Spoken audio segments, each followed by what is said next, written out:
कन्नौज में एक दासीपति ब्राह्मण रहता था। उसका नाम अजामिल था। अजामिल में श्रेष्ठ ब्राह्मण के सारे गुण थे। वो बहुत ही बड़ा शास्त्रज्ञ, सील, सदाचार और सद्गुणों का खजाना था। सर्वगुण संपन्न अजामिल की जितनी भी तारीफ की जाती वो कम थी। उसने संत महात्माओं और गुरुओं की पूरे मन से सेवा की थी। एक बार वो फल, फूल और संविदा लेने वन में गया था। वन से वापस लौटते समय रास्ते में उसने एक व्यक्ति और एक महिला को देखा कि वो मदिरा पान कर रहे थे और दोनों एक दूसरे के साथ वासना में लिप्त थे। दरअसल वो एक वेश्या थी। ये सब देखकर अजामिल का मन भी भ्रमित हो गया। पूजा पाठ से उसका मन उठ गया। अब हर पल वो उस वेश्या के सपनों में खोया रहता। उस वेश्या के लिए उसने अपनी कुलीन और पत्नी का त्याग कर दिया और उस वेश्या के साथ रहने लगा। इतना ही नहीं, उसने अपने माता पिता को भी छोड़ दिया। उसने उस वेश्या के लिए अपने पिता की सारी संपत्ति बेच दी। सुंदर सुंदर वस्त्र और आभूषण वगैरह सब ले आता ताकि वो वेश्या उससे प्रसन्न रहे। उसके साथ रहते हुए वो सारे बुरे कर्म करने लगा। वेश्या की इच्छाओं को पूर्ण करने के लिए वो चोरी करता, जुआ खेलता, यहाँ तक कि वो लोगों को लूटने का भी काम करता। वो अपनी राह से पूरी तरह भटक चुका था। उसने अपना सारा जीवन पापमय बना लिया था। एक बार कुछ संत उसके गांव में आए। उन संतों ने कुछ लोगों से पूछा, इस गांव में कोई ब्राह्मण है जिनके यहाँ हम रात्रि को विश्राम कर सकें और कुछ भोजन इत्यादि कर सकें? इस पर गांव वालों ने उनका मजाक बनाते हुए कहा, हमारे गांव में एक ही श्रेष्ठ ब्राह्मण है जिसका नाम अजामिल है। वो भगवान का इतना बड़ा भक्त है कि वो गांव के अंदर न रहकर गांव के बाहर ही रहता है। गांव वालों के कहे अनुसार वो सभी संत अजामिल के घर पहुँचे और उनका दरवाजा खटखटाया। जैसे ही अजामिल ने दरवाजा खोला तो उसे संतों के दर्शन हो गए, जिससे उसे अपने पुराने सत्कर्म याद आ गए। अजामिल, रात बहुत हो गई है, इसलिए अगर आपको कोई परेशानी ना हो तो हमारे लिए भोजन और सोने का प्रबंध कीजिए। अजामिल ने खुशी खुशी भोजन का प्रबंध करवाया और संतों को भरपेट भोजन करवाया। अब जब सोने का वक्त हुआ तो अजामिल ने उनसे सोने के लिए कहा, अजामिल, हम प्रतिदिन सोने से पहले भगवान का नाम लेकर कीर्तन भजन करते हैं। ऐसा कहकर संतों ने कीर्तन करना आरंभ कर दिया। उस कीर्तन में अजामिल भी शामिल हुआ। पूरी रात कीर्तन भजन चलता रहा। इस दौरान अजामिल की आंखों से आंसू की धारा बह रही थी। पूरी रात भगवान का नाम लिया गया। जब सुबह हुई तो सभी संतों ने अजामिल से विदा लेने की बात कही। हे महात्माओं, मुझे क्षमा कर दीजिए। मैं कोई भक्त वक्त नहीं हूँ, बल्कि मैं तो बहुत बड़ा पापी हूँ। मैं एक वैश्या के साथ रहता हूँ। मेरे कुकर्मों की वजह से मुझे गांव से भी बाहर निकाल दिया गया है।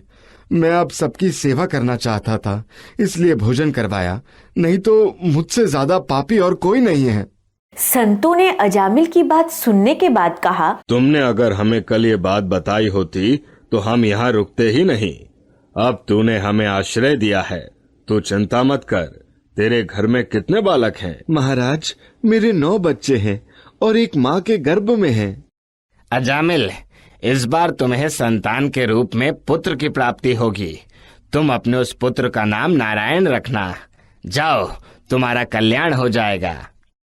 कुछ समय बाद अजामिल को पुत्र हुआ और उसने उसका नाम नारायण रखा। अब हर वक्त अजामिल नारायण के नाम को पुकारता रहता। उसे अपने उस पुत्र से अधिक प्रेम था, जिसकी वजह से वो बात बात पर उसका नाम लेता रहता। इस तरह अजामिल की जीवन की 88 साल बीत गए, किंतु अजामिल को इस बात का बिल्कुल भी बोध नहीं था। वो तो अपने पुत्र नारायण के प्रेम में लिप्त रहता। एक बार अजामिल ने देखा कि उसे ले जाने के लिए 3 यमदूत आए हैं, जो दिखने में काफी भयानक लगते थे। उनके हाथों में फांसी है, मुंह टेढ़े हैं और शरीर के रोए खड़े हैं। उस समय अजामिल का बेटा नारायण उससे थोड़ी ही दूरी पर खेल रहा था। जब उसने यमदूतों को देखा तो अपने पुत्र को आवाज देते हुए बोलने लगा, नारायण, नारायण मेरी रक्षा करो, मेरी रक्षा करो नारायण, मेरी रक्षा करो, मुझे बचा लो नारायण, मुझे बचाओ। ऐसे में जब भगवान विष्णु के पार्षदों ने अजामिल की आवाज सुनी तो उन्हें लगा ये तो हमारे प्रभु नारायण को मदद के लिए पुकार रहे हैं। इसीलिए वे सब तुरंत उसके पास जा पहुँचे। उस समय यमदूत उसके शरीर से आत्मा को निकाल रहे थे।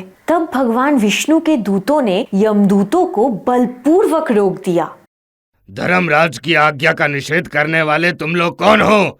आखिर तुम किसके दूत हो? कहाँ से आए हो? और इसे ले जाने से हमें क्यों रोक रहे हो?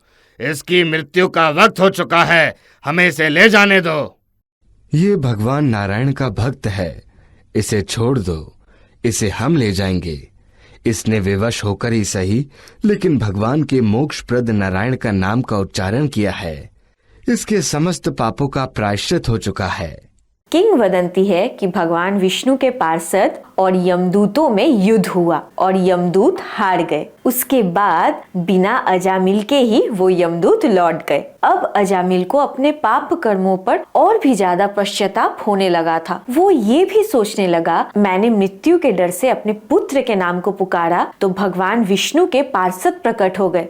अगर मैं वास्तविक में भगवान को पुकारता तो भगवान नारायण स्वयं नहीं प्रकट हो जाते।